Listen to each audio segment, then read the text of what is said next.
Okay, listen up, you stupid nerds. Starfield is good. Not great, but it's good though.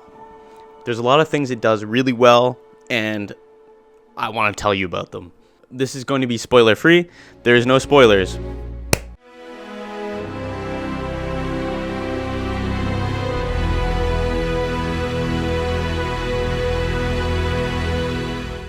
First off, let's just say that Starfield is like No Man's Sky and Outer Worlds if they had a baby.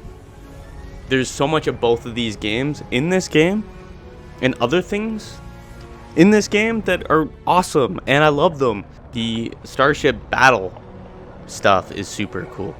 The starship travel is a little weak and needs some work.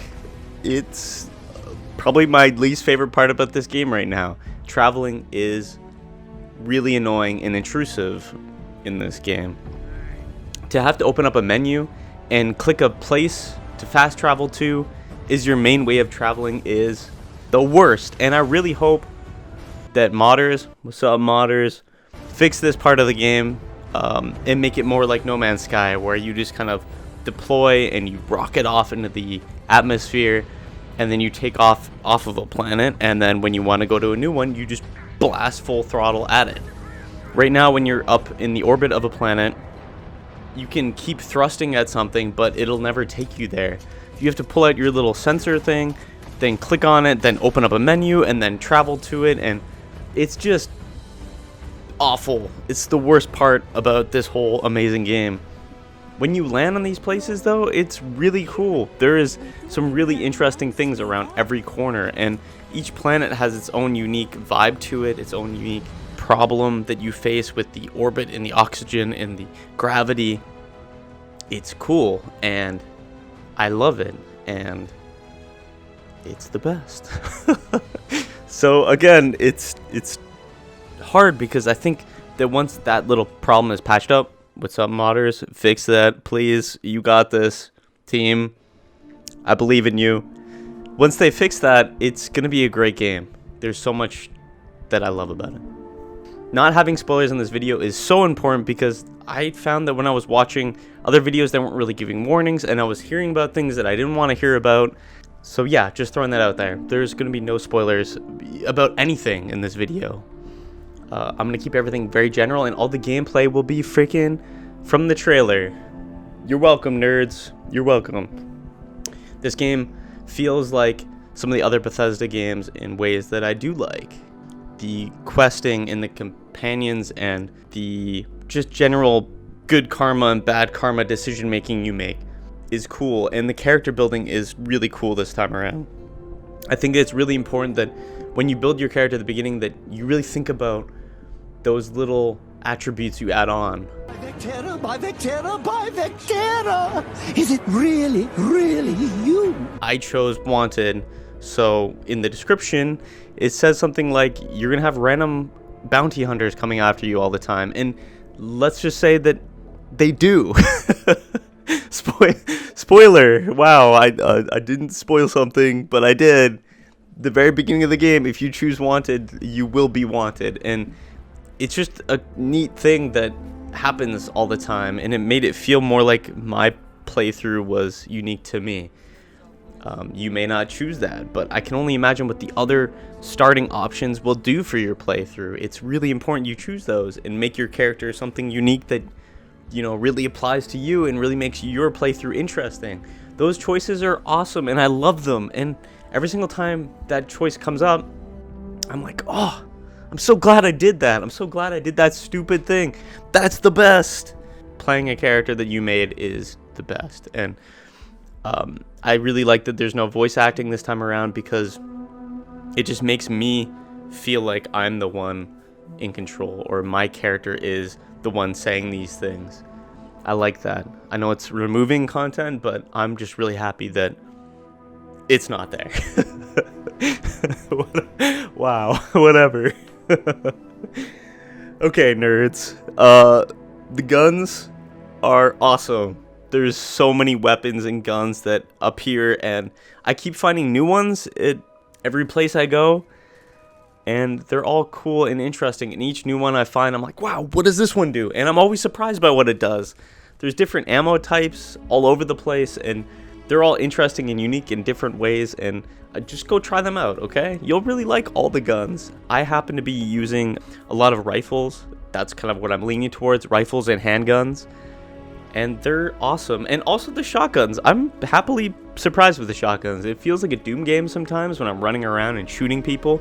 The damage is really high on some of these shotguns, and I really enjoy it, and I like it. So, you know, if you're playing the game and you happen to be using rifles or shotguns or handguns, welcome to the team, partner. That's what I'm using. Cool. Some of the quests this time around are really cool and really interesting. I found that instead of just having me run around and do things, which is normal for a Bethesda game, is just, hey, can you go do this thing? Or, hey, can you grab this thing for me? A lot of these quests feel really interesting and have weird turns that I was never expecting Bethesda to do.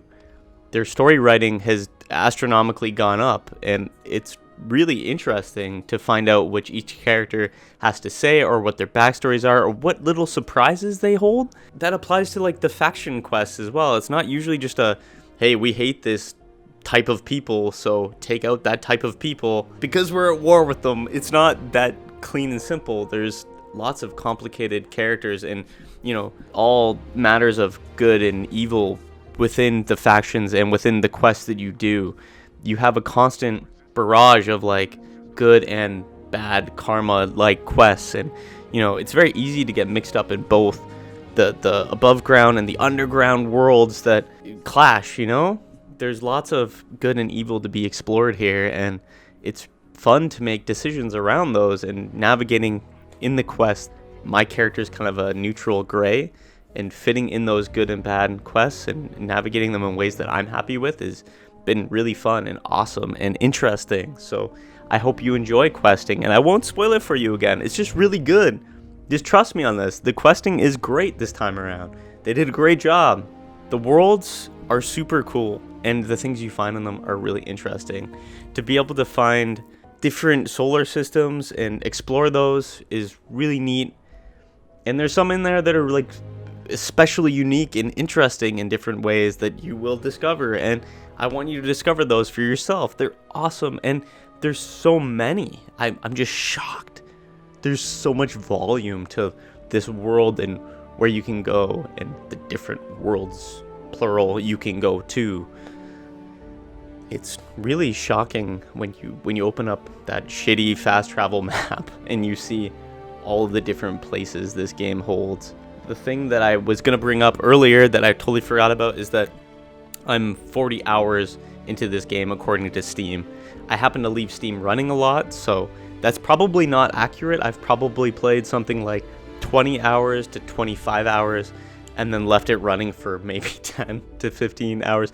Don't ask why. I can't answer why. My life's just crazy, and I get pulled up and down from the computer all the time, and I just like to leave games running in my house and my office. That's just what I do. It's probably not good for the computer, but oops. Yeah, okay. So I'm hoping that within my next couple hours, I discover something new or crazy that I really like about this game, and I keep liking it, you know? I'm only a little bit into this playthrough, and it feels like there's so much to explore, and I don't feel like giving my true thoughts on all of this is possible yet. I feel like I want to do several follow-up videos giving my thoughts as I continue on to a true 40 hours played, or maybe 80 or 100 even.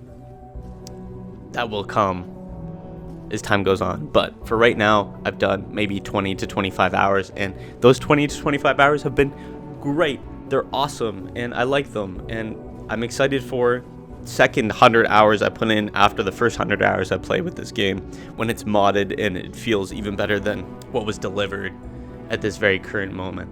Like all Bethesda games, the game's good but not great, and it never ceases to impress me when I'm playing it for the first time and just wow me like it has. But when modders get around to it and patch up those little holes or little weird things that we didn't like, it's always great to go back and experience it that second time where it's all perfected, and I'm looking forward to that, and I'm looking forward to my future hours.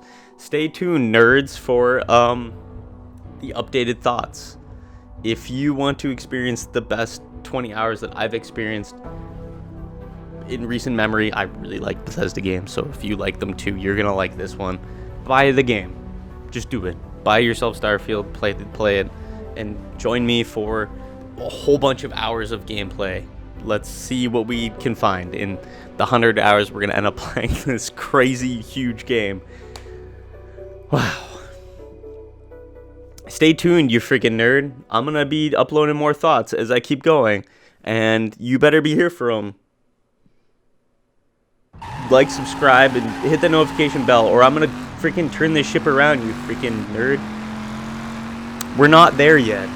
We're not. We're gonna get there eventually. You little shit. Unless you keep slowing us down. Stop taking piss breaks. This ship ain't gonna drive itself. Okay. Bye.